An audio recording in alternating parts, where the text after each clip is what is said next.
Hi there, I'm Joey. I'm Jacob. And we are watching Star Trek for the first time. Last time on Star Trek, Troy was tired, and so was I. That's an accurate description. It was our first real stinker of the season. But hey, the fact that it took 8 episodes to get to, I think, a really bad one in this season. Yeah, like a proper stinker. I think is genuinely impressive for a season of Next Gen. So today we're watching an episode called The Vengeance Factor. Okay, interesting. Factor. Yeah, we're gonna see what it's all about. We're gonna get to post-episode thoughts in a second. Be sure to join us then. We're about to watch The Vengeance Factor. Okay, alright, sure, I guess. Hell of an ending, though. You know, okay, first off, important note, actually. The 80s is over. Oh, we're officially in the 90s? The 80s are over. Anyway, the era of the 80s is over. This is the last 80s episode. The last episode came out in 1989. Oh, that's interesting. Moving on to the 90s next time. So that's kind of fun.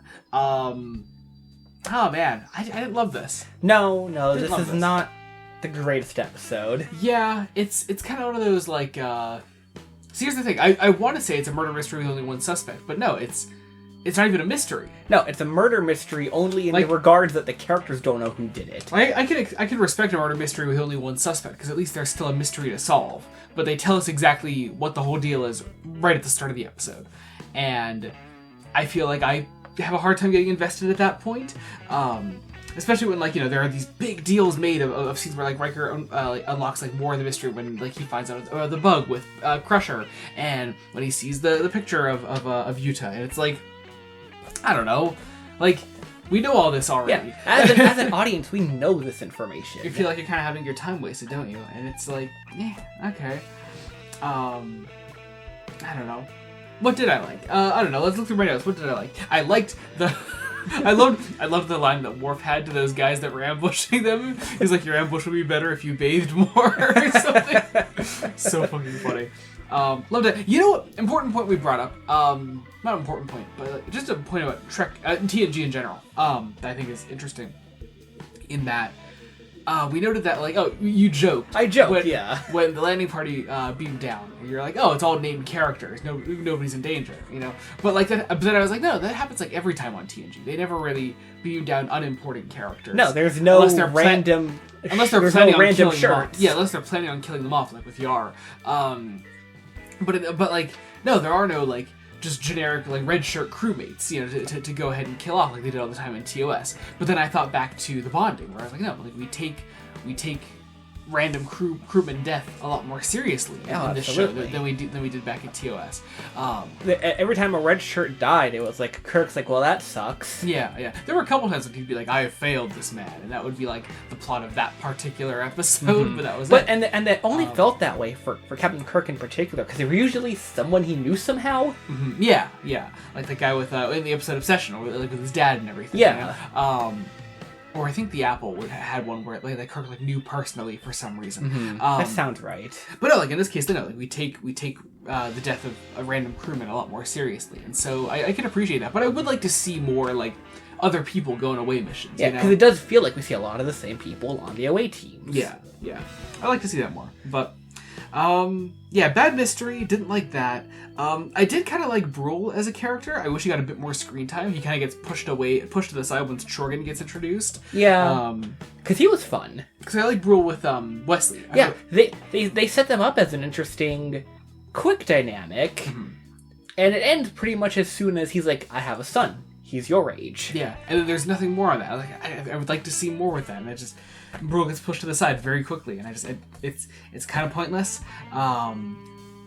We did have a really funny moment in the episode where Riker... we both had a moment kind of like this. So last episode, there was the whole scene of Trip being tired, and then she gets dragged away, and then she gets forced into a fucking relationship that she's was mentally tricked into being in. And so Riker walks into his quarters at one point, and he's like, oh god, I'm so tired. And I was like, now it's time for Riker to get coerced into a relationship. Exact moment I said that, the door fucking opened and Yuto is there. It was so fucking funny. I loved that. I don't know. Does Riker? Does Riker? Is Riker afflicted with the James T. Kirk bug of just wanting to fuck every random woman that he meets? I find oddly enough it wasn't there early on. No. And it's happening more as the show goes on. The concept of Flanderization is taking in for him. I don't know. No, I don't think that's Flanderization. On that level. I think. I don't know. I disagree with that. I don't think that's not the definition of Flanderization. But I think.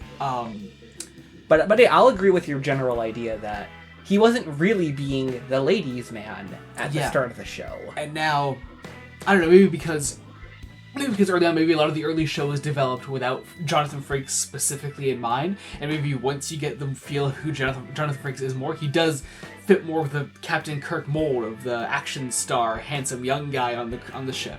You know, he can fall in love and get with all these random women that they meet. But no, I think like there's an actual story to be told there with Troy. Yeah, and there's almost a hint of that in this. It's funny every time it's like butted up. Troy's usually right there going, I'll step out of the plot now, thank you. Yeah. I feel like there's something that they could be tapping into a lot more that they just keep choosing not to. And I get disappointed in the writers every damn time they choose not to. But no, Riker falls in love again, and I liked the sentiment of the whole, like, oh yeah, she's a servant, and he doesn't want her to be subservient to him, and she doesn't know any other life, but also, like, she's the bad guy of the episode, and also Riker fucking kills her at the end? What? Just straight up disintegrates her. Disintegrates her! I didn't know phasers could do that! I didn't know they could fucking disintegrate people! Unless that had something to do with, like, who she was? Like I doubt that, because he put it at like maximum, like you can see the little maximum shootage. But like he barely tries to stun her, and she keeps like falling back a little bit, and then he's like, "All right, I'm going to disintegrate you if you try to move again." It's played like this: she takes a step forward, bam, stun. He bumps it up a little. It's not even a stun. It's barely a stun. She takes a step back, like. She takes another step, slightly more intense stun. Yeah. Third time, fucking shot to death. She is disintegrated. She actually gets fucking disintegrated. What? Wild. Oh god. Not as bad as The Price, I don't think. No. But could have been so much better, I think. I do like at the end, like after he kills her, which is just what happens. He just kills her. Yeah. He's not in the wrong necessarily, but I'm not sure that was the answer. Yeah. But he's at the bar having a drink, and Kirk said, Kirk. Oh yeah. Picard. Yeah, we're in that line set now. Picard basically shows up and goes, take a break. Yeah. We're going on a shore leave. Go have a little vacation. Yeah. Not that that'll actually be the next episode, but I would like it to be. It's not going to be. It's not going to be. Yeah. Alright, I think that about does it. Thank you all so much for watching. Be sure to join us next time when we continue Star Trek The Next Generation. Until then, this has been Joey Morgan. I'm Jacob. Goodbye.